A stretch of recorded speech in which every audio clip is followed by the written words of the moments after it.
오늘은 6월 4일 수요일입니다. 후회 없는 부르심. 역대상 5장 1절부터 6장 81절까지 말씀입니다.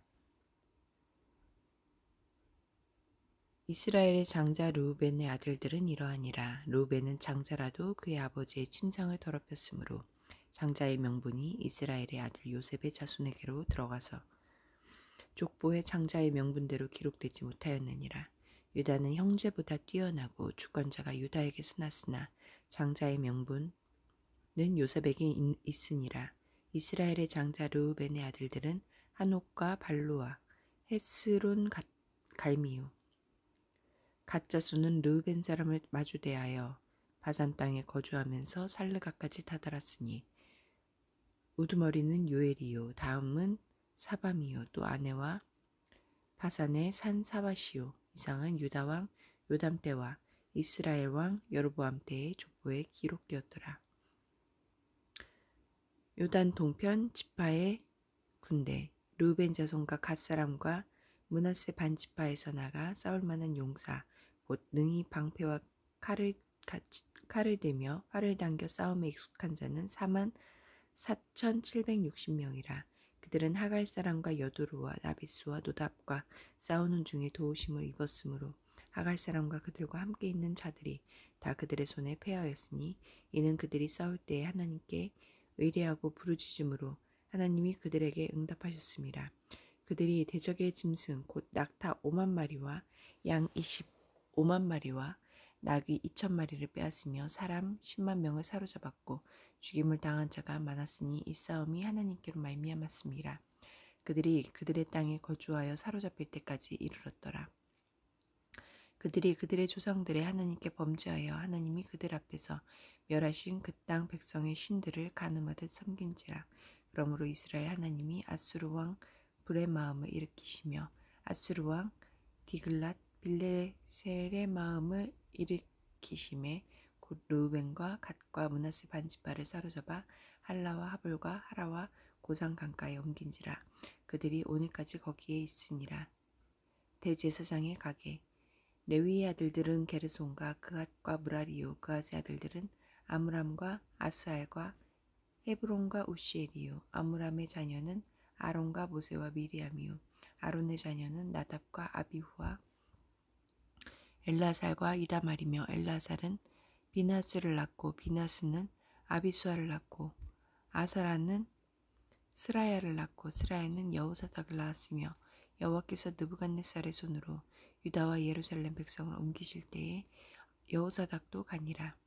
성전 찬양대 언약궤가 평안을 얻었을 때에 다윗이 여호와의 성전에서 찬송하는 직분을 맡긴 자들은 아래와 같았더라. 솔로몬이 예루살렘에서 여호와의 성전을 세울 때까지 그들이 회막 앞에서 찬송하는 일을 행하되 그 계열대로 직무를 행하였더라. 직무를 행하는 자와 그의 아들들은 이러하니 그앗의 자손 중에 헤만은 찬송하는 자라. 그는 요엘의 아들이요 요엘은 사무엘의 아들이요 사무엘은 엘가나의 아들이요 엘가나는 여로함의 아들이요 여로함은 엘리엘의 아들이요 엘리엘은 도어의 아들이요. 헤만의 형제 아삽은 헤만의 오른쪽에서 직무를 행하였으나 그는 베레가의 아들이요 베레가는 시므아의 아들이요.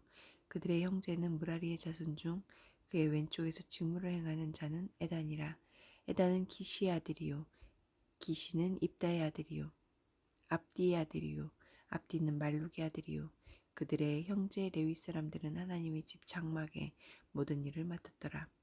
아론의 자손 아론과 그의 자손들은 번제단과 향단 위에 분향하며 제사를 드리며 지성소의 모든 일을 하여 하나님의 종 모세의 모든 명령대로 이스라엘을 위하여 속죄하니 아론의 자손들은 이러하니라.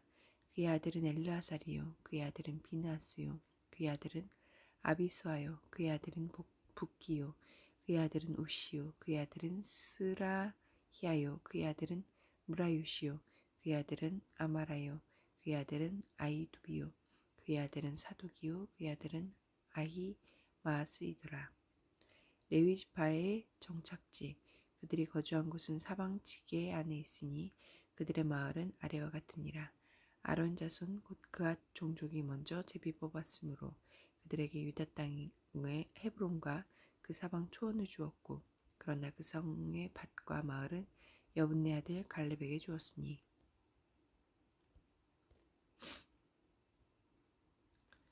5장에는 요단강 동쪽에 자리 잡은 르우벤, 갓, 므낫세 반지파의 족보가 기록되어 있고 6장에는 레위 지파의 족보와 그들이 흩어져 살았던 성읍이 소개되어 있습니다.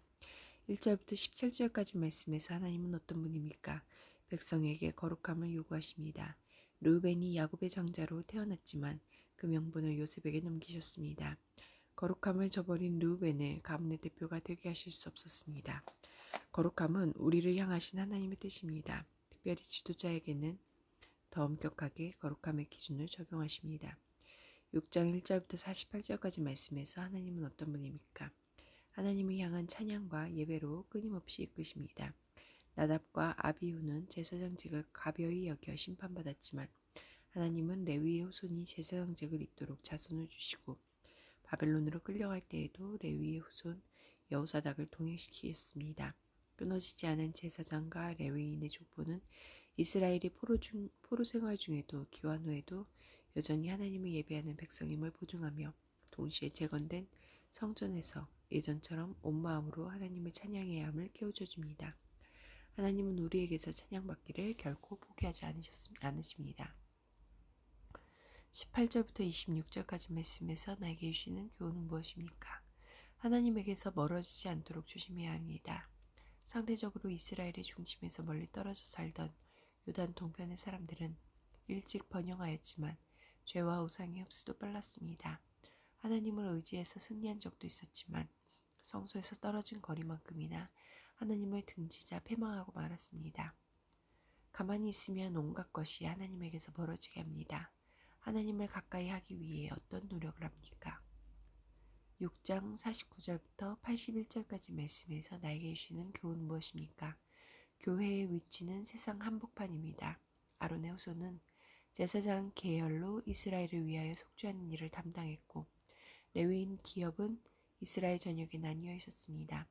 각지에 흩어진 레위 사람들은 예루살렘 성전의 기능을 각 성읍으로 확장하는 역할, 이스라엘 백성의 마음을 성전에 연결하는 역할을 했습니다. 왕같은 제사장의 사명을 감당하기 위해 그리스도인이 위치해야 할 곳은 세상의 중심입니다. 불의와 악행이 난무하는 세상이지만 그 중심에서 하나님의 빛을 비추는 것이 그리스도인의 본분입니다. 기도하시겠습니다. 공동체를 위해서는 부르신 뜻대로 사용하시어 하나님의 역사를 완성하는 인생이 되게 하소서. 열방을 위해서는 세계 경제 포럼의 설문 결과 세계 각국의 지도자들은 무력 충돌의 확대와 기후 위기를 이 시대 가장 큰 위협으로 꼽았다. 전 세계가 협력해서 당면 문제를 지혜롭게 해결하도록 함께 기도하시겠습니다.